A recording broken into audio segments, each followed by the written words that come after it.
اعوذ باللہ من الشیطان الرجیم بسم اللہ الرحمن الرحیم وصلی اللہ علی محمد واہل بیتہ الطیبین الطاہرین المعصومین اللہم صلی علی محمد وآل محمد۔ ہماری بحث اور ڈیبیٹ تیمم کے احکام میں چل رہی ہے۔ ہم آپ کے سامنے ذکر کر چکے ہیں کہ وہ کون سے موارد ہیں کہ جہاں پر تیمم کرنا جائز ہے، اور اس کے بعد ہم نے آپ کے سامنے بیان کیا تھا کہ وہ کون سی چیزیں ہیں کہ جن پر تیمم کرنا صحیح ہے اور ان کی شرائط کیا ہیں۔ آج ہم آپ کے سامنے تیمم کا طریقہ بیان کریں گے۔ دیکھیں، تیمم میں 4 چیزیں واجب ہیں۔ سب سے پہلی چیز جو تیمم میں واجب ہے وہ آپ دونوں ہاتھ کی جو ہتھیلیاں ہیں وہ آپ زمین پر ماریں گے یا زمین پر رکھیں گے۔ ایک مرتبہ ہوتا ہے زمین پر مارنا، اس کو عربک میں ضرب کہا جاتا ہے، اور ایک مرتبہ ہوتا ہے زمین پر رکھنا۔ مارنا ضروری نہیں ہے زمین پر زور سے،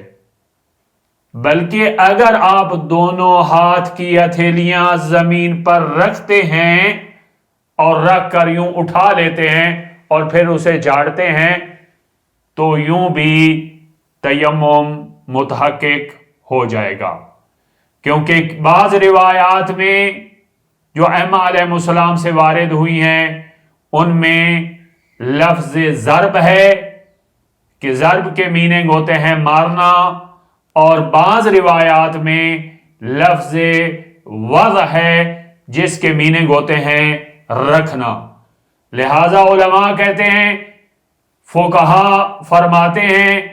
کہ آپ دونوں ہاتھ زمین پر ماریں یا دونوں ہاتھ زمین پر رکھیں، کافی ہے۔ لیکن احتیاط واجب کی بنا پہ دونوں ہاتھ کی ہتھیلیاں ایک ساتھ زمین پہ مارنی ہیں۔ یہ نہیں ہے کہ آپ پہلے رائٹ ہینڈ یعنی دایاں ہاتھ کی ہتھیلی زمین پر ماریں اور پھر جو ہے اس کے بعد بائیں ہاتھ کی ہتھیلی اگر ماریں گے تو یہ احتیاط واجب کی بنا پہ صحیح نہیں ہوگا۔ لہذا پہلا عمل اور پہلا واجب تیمم میں یہ ہے کہ آپ ایک ساتھ جو ہے وہ دونوں ہاتھ کی ہتھیلیاں زمین پر ماریں گے یا رکھیں گے، یہ پہلا عمل ہے۔ اس کے بعد ضروری ہے کہ یہ دونوں ہاتھ کی ہتھیلیاں زمین پر مارنے اور رکھنے کے بعد آپ پیشانی کا اور پیشانی کے اطراف کا مسح کریں گے۔ دیکھیں، یہ جو پیشانی ہے جو ہم سجدے میں رکھتے ہیں اس کا مسح کرنا واجب ہے، اور پیشانی کے جو اطراف ہیں جس کو ہم عربک میں جبینین کہتے ہیں، یعنی یہ جو جبین ہے یہ بال اگنے والی جگہ سے لے کر یہ بھووں کے درمیان والی جو جگہ ہے اس کو جبین کہتے ہیں۔ تو آپ دونوں ہاتھ زمین پر مارنے اور رکھنے کے بعد جب یوں لے کر پیشانی کی طرف آئیں گے تو آپ پیشانی کا مسح کریں گے، اور یہ دونوں اطراف جو پیشانی کے ساتھ ہیں ان کا بھی احتیاط واجب کی بنا پہ آپ مسح کریں گے۔ اور یہاں پر یہ بات ذہن نشین رہے کہ یہاں سے جو بال اگتے ہیں وہاں سے آپ اوپر سے نیچے کی طرح جو ہے وہ مسح کریں گے، نہ کہ لیفٹ اور رائٹ والا جو تیمم ہے یہ صحیح نہیں ہے. آپ نے اوپر سے نیچے کی طرح جو ہے وہ مسح کرنا ہے. اور یہ جو بھویں ہیں ان دونوں کے اوپر بھی مسح کرنا یہ احتیاط مستحب ہے. اور ناک کی اوپر والا حصہ جو پیشانی کے ساتھ ملا ہوا ہے یعنی اس ایریے کا جو ہے وہ آپ نے مسح کرنا ہے اوپر سے نیچے کی طرف. تو لہذا انشاءاللہ آپ کے سامنے یہ نقطہ واضح ہو چکا ہوگا کہ یہاں جہاں سے بال اگتے ہیں یہ پیشانی اور اس کے دونوں اطراف جس کو ہم عربک میں جبین کہتے ہیں ان کا اوپر سے نیچے کی طرح مسح کرنا واجب ہے. اور طول میں اتنی مقدار ہے کہ جہاں سے یہ پیشانی کے بال اگتے ہیں اور یہ جو ناک کے اوپر والی حصہ جو ہے جو پیشانی کے ساتھ متصل ہے اس کا مسح کرنا ہے. تیسرا جو واجب ہے وہ بائیں ہاتھ کی ہتھیلی سے دائیں ہاتھ کی کلائی سے لے کر یہ کلائی ہے یہاں سے لے کر یہ انگلیوں کے اطراف تک آپ مسح کریں گے. لیکن یہ خیال رہے کہ یہ انگوٹھی جو میں نے پہنی ہوئی ہے یہ تیمم میں حائل اور مانع شمار ہوگی اس کا اتارنا ضروری ہے. پھر اس کے بعد جو چوتھی چیز جو ہے وہ واجب ہے اور ضروری ہے وہ دائیں ہاتھ کی ہتھیلی سے بائیں ہاتھ کا آپ مسح کریں گے کلائی سے لے کر یہاں تک انگلیوں کے سروں تک. تو یہ 4 چیزیں تیمم میں واجب ہیں. پہلی چیز کہ دونوں ہاتھ زمین پر یا اس چیز پر مارنا کہ جس پر تیمم صحیح ہے یا رکھنا، پیشانی کا اور اس کے اطراف کا مسح کرنا، دائیں ہاتھ کا مسح کرنا اور بائیں ہاتھ کا مسح کرنا. یہ 4 چیزیں تیمم میں واجب ہیں. اس کے بعد ہم آپ کے سامنے ذکر کرتے ہیں تیمم کے صحیح ہونے کی کیا شرائط ہے. سب سے پہلی شرط کہ جو آلریڈی آپ کے سامنے پہلے سے بیان ہو چکی ہے وہ یہ ہے کہ اگر آپ وضو اور غسل سے طہارت کرنے سے عاجز ہوں تو تب آپ کا وظیفہ تیمم ہوگا. اگر آپ وضو اور غسل پر قادر ہیں اور وضو اور غسل کر سکتے ہیں تو پھر تیمم کی نوبت نہیں آئے گی اور پھر تیمم صحیح نہیں ہوگا. لہذا اگر آپ وضو اور غسل پر قادر ہیں تو پھر جو ہے وہ تیمم آپ کا وظیفہ نہیں ہے. دوسری شرط یہ ہے کہ آپ نے نیت خالصتاً، کیونکہ تیمم عبادت ہے اور عبادت میں نیت شرط ہے اور نیت میں اخلاص شرط ہے کہ یہ عمل خالصتاً میں اللہ تعالی کی ذات کے لیے وہ حاکم ہے اور میں محکوم ہوں، اس لیے میں اس کے حکم کی بجا آوری کے لیے انجام دے رہا ہوں. لیکن یہاں پر فقہا کے درمیان ایک نقطے پر ڈیبیٹ ہے اور وہ کیا ہے؟ وہ ڈیبیٹ یہ ہے کہ نیت کب کرنی ہے، نیت کا ٹائم کب شروع ہوگا. جب ہم دونوں ہاتھ زمین پر ماریں گے یہاں سے نیت شروع کرنی ہے جب دونوں ہاتھ ہم زمین پر مارنے لگیں تو وہاں پر نیت ہونی چاہیے، یا جب ہم پیشانی کا مسح کرنے لگے تو یہاں پر نیت ہونی چاہیے، یعنی یہاں پر نیت جو ہے وہ یہاں سے تیمم شروع ہوگا۔ آپ کہیں گے آغا صاحب ابھی تک بات ہمارے لیے تھوڑی سی واضح نہیں ہوئی، آپ اس کو مزید واضح کریں۔ تو میں اس کی مزید وضاحت کرتا ہوں۔ بعض فقہا قائل ہیں کہ تیمم پیشانی سے جو مسح کرنا ہے یہاں سے شروع ہوتا ہے، اور یہ جو زمین پر دونوں ہاتھ ایک ساتھ مارنے ہیں یہ تیمم کے لیے مقدمہ ہے، یہ تیمم کا جز نہیں ہے۔ لیکن بعض فقہا قائل ہیں کہ نہیں، یہ جو دونوں ہاتھ زمین پر مارنے ہیں یہاں سے تیمم شروع ہو جاتا ہے، اور یہ تیمم کا پہلا جز ہے۔ لہذا جب تیمم ہم کرنے لگیں گے تو وہاں پر ہی ہم نے نیت کرنی ہے۔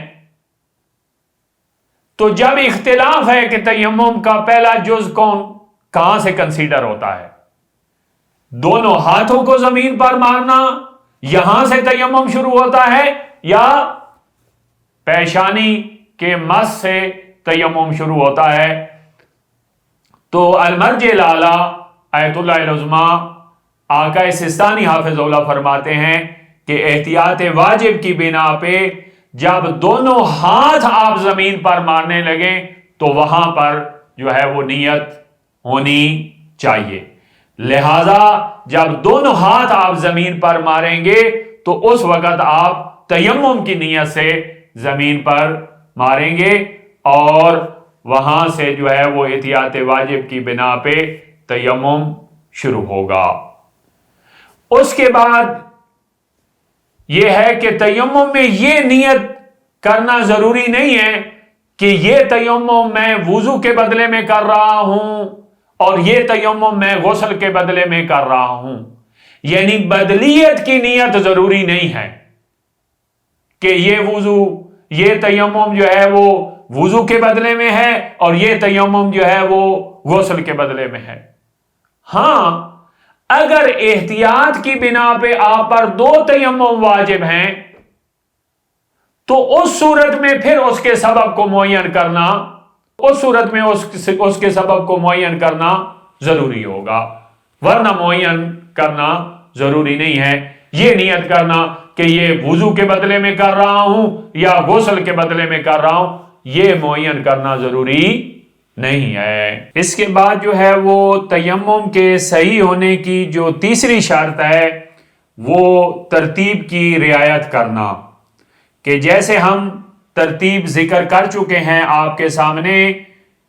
ان اعمال میں، تیمم کے اعمال میں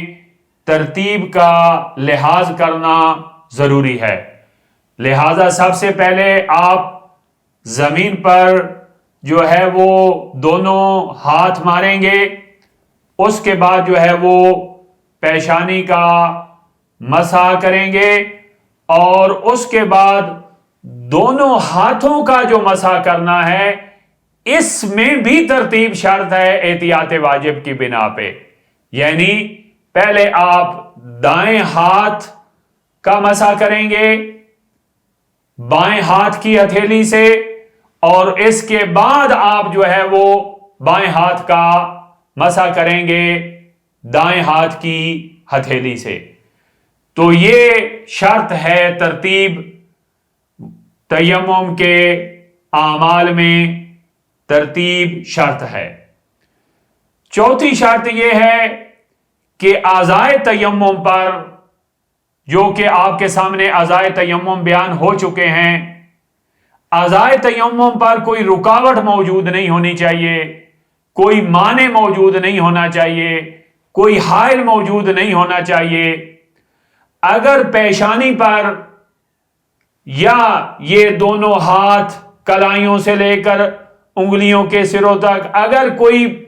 حائل اور رکاوٹ اور مانع موجود ہے تو اس کا دور کرنا ضروری ہے۔ فار ایگزامپل، کوئی ناخن پالش نیل پالش کسی نے لگائی ہوئی ہے یا کہ کوئی پینٹ لگا ہوا ہے یا کوئی تارکول وغیرہ لگی ہوئی ہے یا کسی نے رنگ پہنی ہوئی ہے